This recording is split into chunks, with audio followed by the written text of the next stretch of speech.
Hello guys, good evening. Welcome to my channel sa trending ngayon.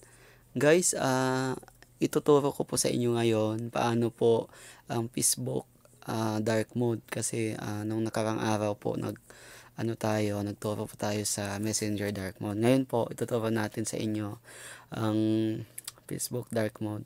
So madali lang po siya guys. First po ay click nyo po yung account ninyo sa Facebook po. Yan. Sandali, mali tayo.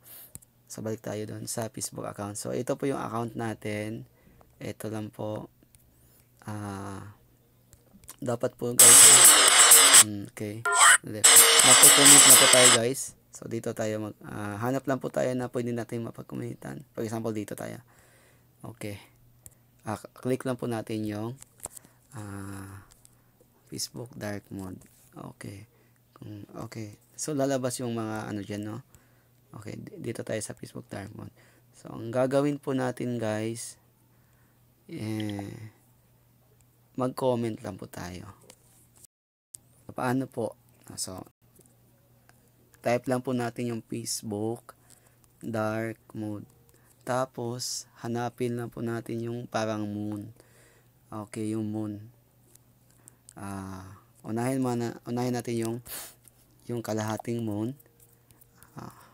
Para po siya. Okay, yan. Tapos yung ito. Okay. Ay, yung isa pala. Mali. Yung isa.